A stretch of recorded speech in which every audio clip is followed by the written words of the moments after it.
Hello students, a very warm welcome to all. This is Nitish, your maths faculty. Students, in this session we will discuss the remaining questions of the first session of Mathematics class 10 CBSE sample paper.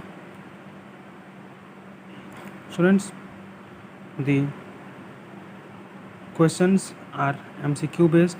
So the first question is the area of a quadrant of a circle where the circumference of a circle is 44 centimeter.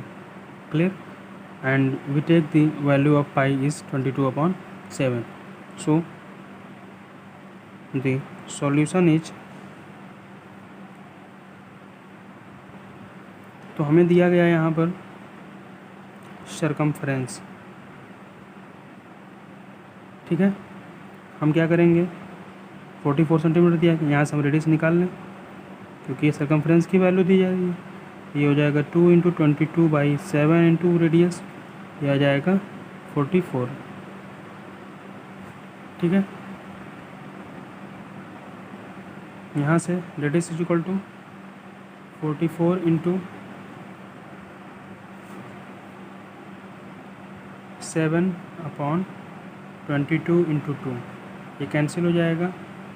2 × 2 से cancel होकर 22 आ जाएगा, ये 22 से 22 cancel हो जाएगा, ये आ जाएगा 7 सेंटीमीटर। क्लियर है?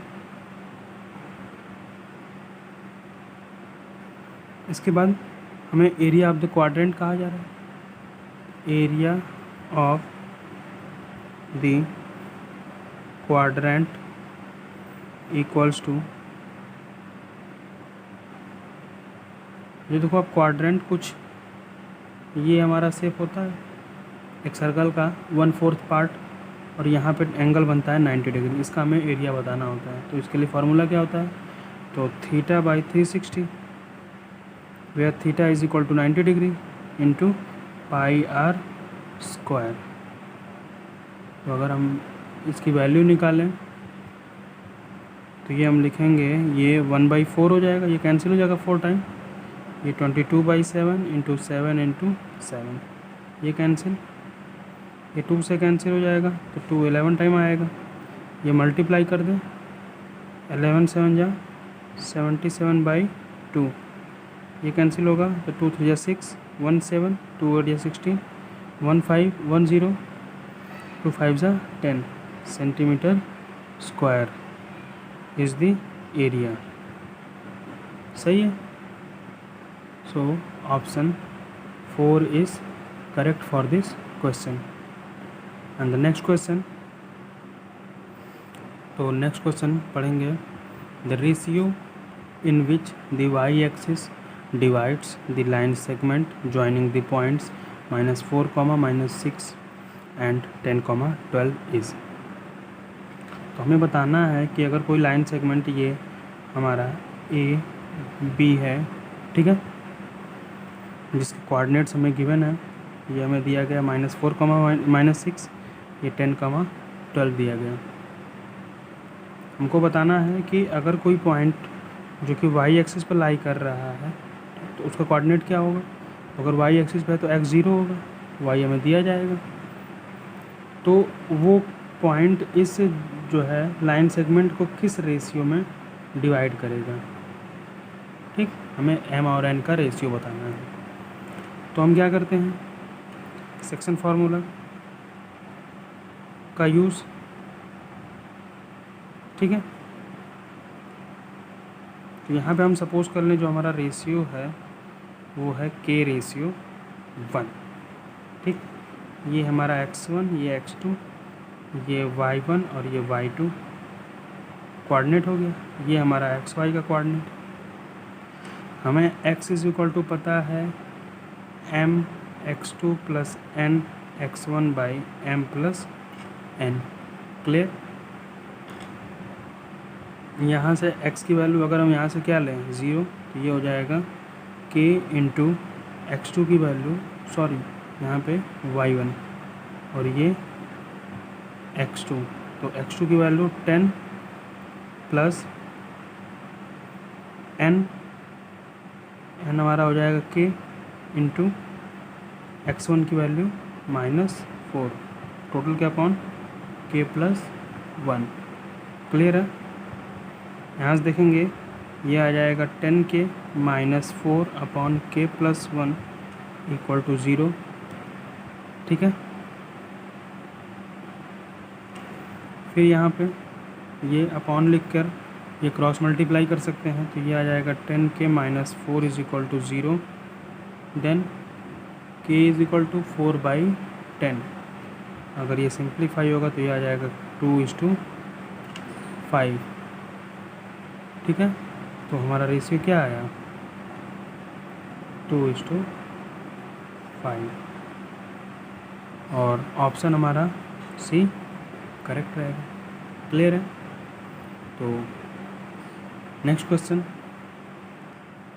यहाँ देखेंगे, third question, if the centre of a circle is 2a, a-7, then find the value of a if the circle passes through the point 11, -9 and has diameter 10√2 unit. Then the options are 6:3, sorry 6,3, okay, 3,2, 5,3 and 5,2। तो हमें एक circle का, ठीक है, centre given है। कितना दिया गया है 2a, a-7। ठीक है। और कहा जा रहा है सर्कल जो है एक पॉइंट से पास कर रहा है जो कि कोऑर्डिनेट दिया गया है 11, -9, और इसका डायामीटर की लेंथ हमें बताई गई है 10√2। ठीक। तो डायामीटर दिया गया है 10√2, तो रेडियस कितना हो जाएगा 5√2। ठीक है।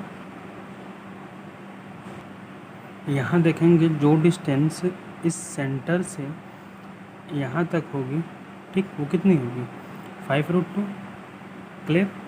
तो हम, अगर हमको डिस्टेंस दिया हो, हम ये जो है वेरिएबल निकाल सकते हैं। तब हमको डिस्टेंस का फॉर्मूला क्या पता है, distance is equal to √x2 - x1 का स्क्वायर प्लस y2 - y1 का स्क्वायर। डिस्टेंस दिया गया है 5√2। ठीक। अब हमें ये कोऑर्डिनेट हम ले रहे हैं x1, ये y1, और ये कोऑर्डिनेट x2, y2। ठीक। ये सेंटर का कोऑर्डिनेट, तो x2 - x1 यानी 2a - 11 का स्क्वायर प्लस y2 - y1 यानी a -7 माइनस, ये माइनस लगा हुआ है, ये माइनस का 9 यानी +9 हो जाएगा। ठीक है। ये अगर रूट हटाएंगे तो ये हो जाएगा 25 × 2, सॉरी ये रूट हट गया। अब इसको नोट कर लें, ये हो जाएगा a+2 का होल स्क्वायर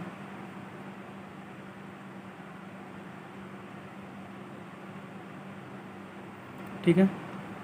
यहाँ से इसके ओपन कर लें तो ये हो जाएगा 4a का square plus 121 minus 11 2 22 2 44a plus a square plus 4 plus 4a। Clear है। 25 × 2, ये मल्टीप्लाई कर लेंगे 50 हो जाएगा। ये देखो आप, ये हमारा 4a स्क्वायर और a स्क्वायर ऐड होगा तो ये आ जाएगा 5a स्क्वायर, ये 44 और ये हमारा 4 तो माइनस हो जाएगा तो ये आ जाएगा 40a प्लस ये हो जाएगा 125 और ये माइनस इधर आ जाएगा तो 125 माइनस 50 = 0। ठीक है। ये हमें मिल गया 5a square minus 40a plus ये 5, ये 12 में से 5 जाएगा 7 = 0। अगर हम यहाँ से 5 कॉमन कर लें तो क्या मिलेगा, a square minus 8a plus 15 = 0। और अगर यहाँ से 5 को 0 किया जाएगा तो क्या हो जाएगा 0/5, जो कि कितना आ जाएगा 0। ठीक है। और हमारा क्वाड्रेटिक इक्वेशन क्या मिला, a square minus 8a plus 15। ठीक। अब क्या करना है, इस लास्ट कांस्टेंट टर्म को फैक्टराइज करना है, जिससे कि प्लस माइनस करने पर हमको क्या मिले 8 और मल्टीप्लाई करने पर 15 आए। तो इसे अगर हम स्प्लिट करेंगे तो 5 और 3 में मल्टीप्लाई करेंगे 15 और ऐड करेंगे तो 8 आ जाएगा। तो ये हमारा फैक्टर होगा 8a² minus 5a minus 3a plus 15 is equal to 0। ठीक है, यहाँ से a कॉमन करेंगे तो a माइनस 5, यहाँ से 3 कॉमन करेंगे तो a माइनस 5। अच्छा, यहाँ पे कन्फ्यूज़न क्या होता है लोगों को कि देखो आप यहाँ पे प्लस दिया है, अब लोग कहते हैं कि यहाँ पे माइनस क्यों लिखा हमने, लेकिन आप सोचो कि अगर आपने प्लस लिखा तो क्या रिजल्ट आपने लाया। आप इसको जैसे ही मल्टीप्लाई करोगे ब्रैकेट खोल कर, ठीक है, तो जैसे ही आप यहाँ पे अगर प्लस लिखे हो तो क्या हो जाएगा, ये माइनस में आ जाएगा, तो गलत हो सकता है। ठीक, तो इसीलिए यहाँ पे ध्यान देंगे। और जैसे ही अच्छा, ये एक चीज़ ये भी ध्यान दे सकते हैं कि अगर जो ब्रैकेट में फर्स्ट आया है कॉमन करने के बाद, वही हमारा सेकंड ब्रैकेट में भी आना चाहिए। ये क्लियर है, तो इसको ध्यान देंगे। और यहाँ से देखो आप एक ब्रैकेट में 1a माइनस 5 आ जाएगा और एक ब्रैकेट में a माइनस 3 इक्वल टू 0। तो यहाँ से इन दोनों का जो है मल्टीप्लाई 0 दिया गया, तो या तो a माइनस 5 0 के इक्वल होगा या फिर a माइनस 3 जो है 0 के इक्वल होगा। तो यहाँ से a की वैल्यू 5 और यहाँ पे a की वैल्यू 3। क्लियर है। सो हमारी a की वैल्यू आई 5 और 3, तो ऑप्शन हमारा 5,3 सही होगा। क्लियर है। तो next question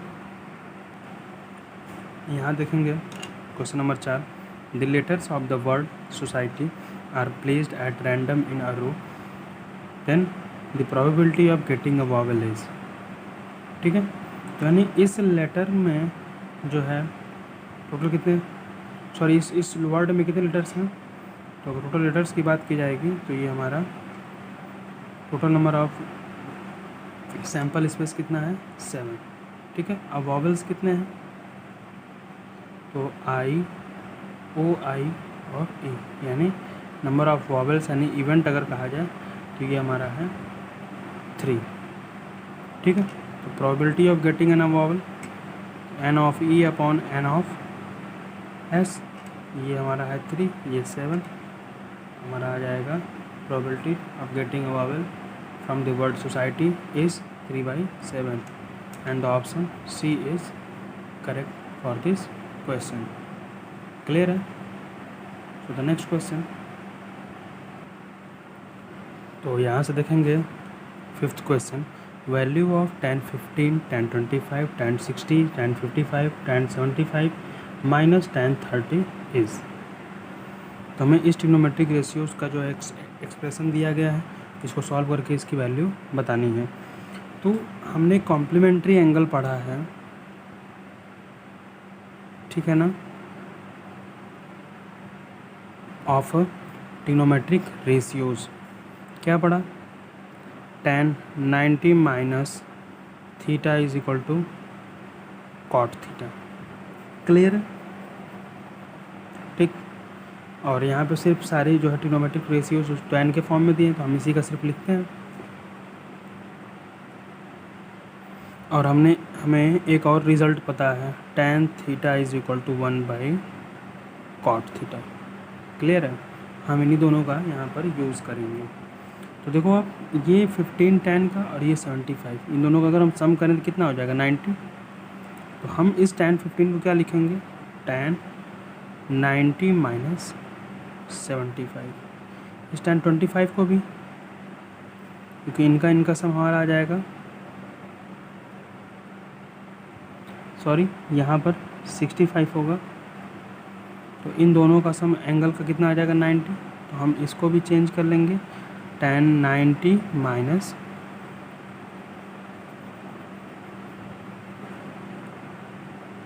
65 into tan 60 into tan 75 minus tan 30 degree.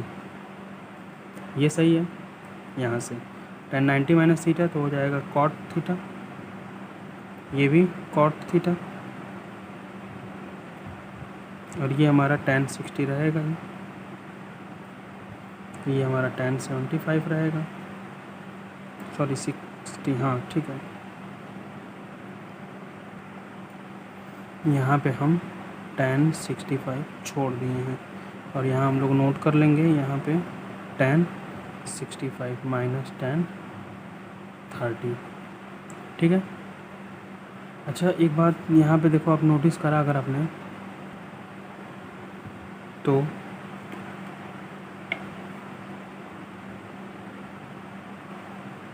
ये जो हमारा रिज़ल्ट है tan theta is equal to 1/tan cot theta, इसको तो हम ऐसे भी लिख सकते हैं tan theta into cot theta is equal to 1,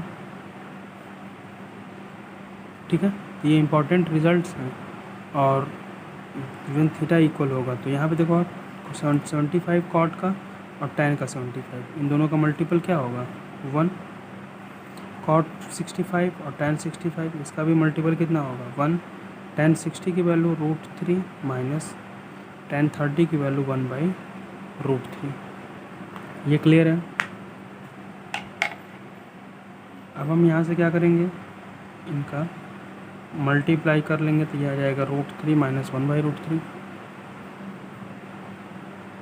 अब यहाँ पे हमको एलसीएम लेना होगा तो ये टोटल एलसीएम आ जाएगा √3, यहाँ से इसको मल्टीप्लाई करेंगे तो ये √3 इंटू √3 माइनस 1 और ये मल्टीप्लाई होगा 3 माइनस 1/√3, ये 2/√3 आ जाएगा, ठीक। लेकिन ऑप्शंस में तो हमारे ऐसे दिया नहीं गया, तो अब हम इस 2 को क्या लिख सकते हैं √2 इंटू √2 बाई √3 और ये हमारा ऑप्शन डी दिया गया है। तो समझ में आया कैसे कॉम्प्लीमेंट्री एंगल के क्वेश्चंस करते हैं, तो क्लियर है। नेक्स्ट क्वेश्चन, तो यहाँ देखेंगे question number 6, a quadratic polynomial whose zeros are -3 and 4 is. तो हमको जीरोस दिए गए हैं, ठीक है। तो x is equal to -3 and 4, ठीक। तो हमें जो है इसके क्वाड्रेटिक पॉलिनोमियल बनाना है। सपोज कर लेते हैं ये हमारे जीरोस अगर अल्फ़ा और ये हमारा बीटा है, ठीक है। तो सबसे पहले हमें फार्मूला पता है p of x is equal to k(x² minus alpha plus beta into x plus alpha into beta, ये लिखा है था। तो यहाँ से हम क्या निकालें, सबसे पहले सम यानी अल्फ़ा प्लस बीटा, ये हो जाएगा -3 + 4, ये आ जाएगा 1। और अगर हम प्रोडक्ट निकालते हैं तो ये हो जाएगा अल्फ़ा बीटा, तो ये आ जाएगा -3 इंटू 4 और ये आ जाएगा -12। क्लियर है, ठीक है। यहाँ से हम अगर हम पॉलिनोमियल लिखें तो क्या लिखेंगे, x² माइनस अल्फ़ा बीटा की वैल्यू 1 इंटू एक्स, ठीक है। यहाँ से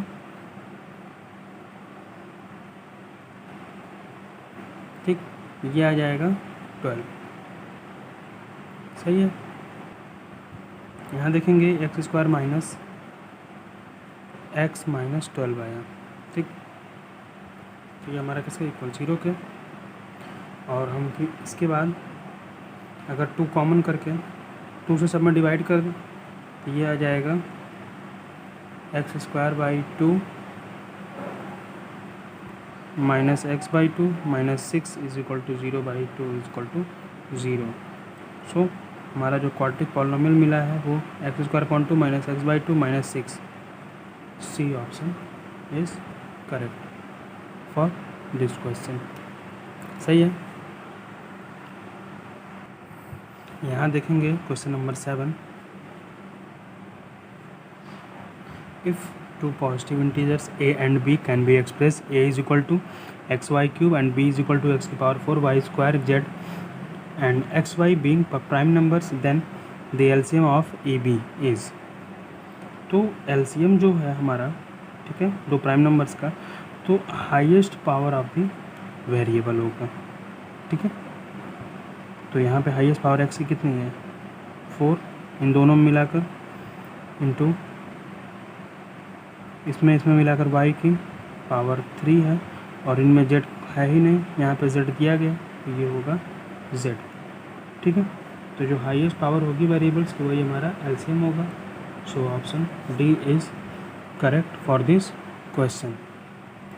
एंड द नेक्स्ट, तो यहाँ देखेंगे next question, if in triangle A B C and D E F, ठीक, A B upon D is equal to B C upon F T, then they will be similar if. अब अगर हमें ये दिया गया है कि दो ट्राइंगल्स हैं हमारे,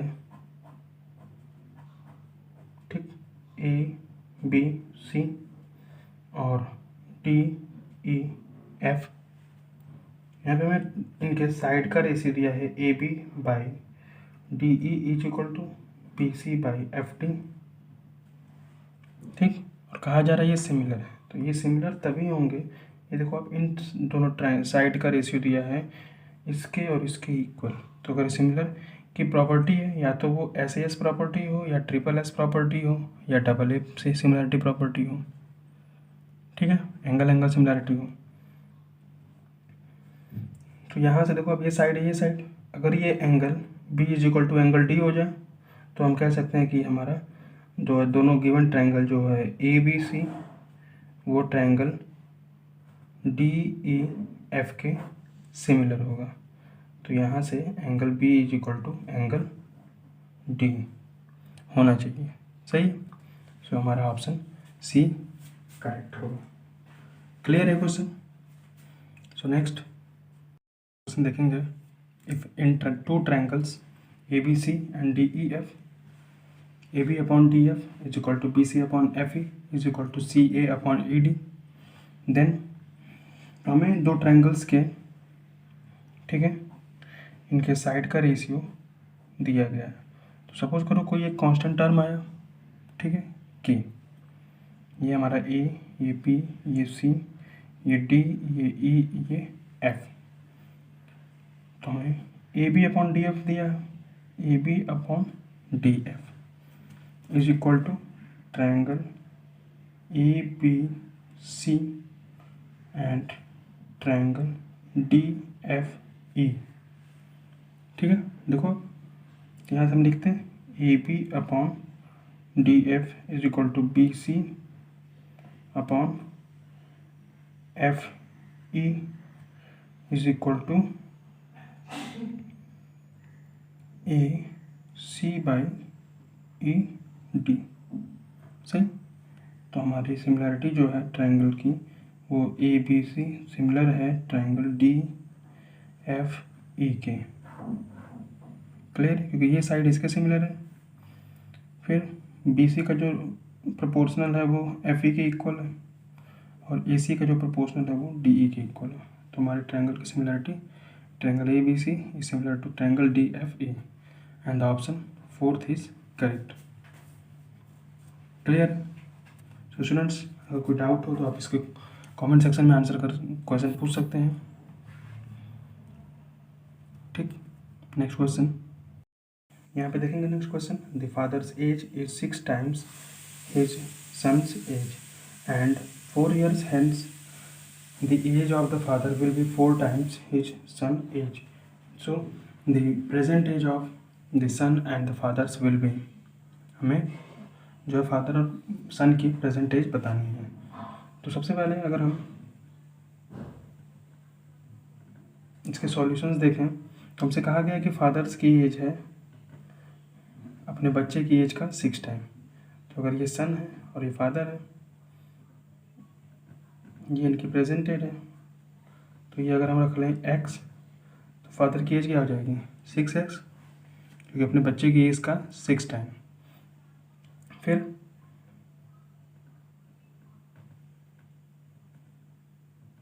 फोर ईयर हैंस, तो 4 साल बाद उनकी फादर की एज क्या हो जाएगी 6x + 4, और सन की एज x + 4, ठीक है। हमसे कहा गया है कि 4 साल बाद जो है जो फादर की एज होगी बच्चे की एज का 4 टाइम होगा। तो यानी अकॉर्डिंग टू क्वेश्चन हम लिख सकते हैं 6x + 4 is equal to 4 of x + 4। तो यहाँ से अगर हम सॉल्व करें तो ये आ जाएगा 4x + 16, ठीक है। ये इधर ट्रांसफ़र कर दें तो ये हो जाएगा 6x माइनस 4x, ये यहाँ चला आएगा तो 16 माइनस 4 इज इक्वल टू 12। ये हमें मिलेगा 2x is equal to 12, then x is equal to 6। तो ये हमारा सन का एज हो गया। फादर का एज निकालने के लिए क्या करेंगे, 6 into 6 is equal to 36। Clear है? So the option third is correct for this question. So students, if you have any query, then ask in the comment section, and do share and like these videos and subscribe the channel and press the bell icon to get all the notification. That's all for the today's session. So thanks for watching the video.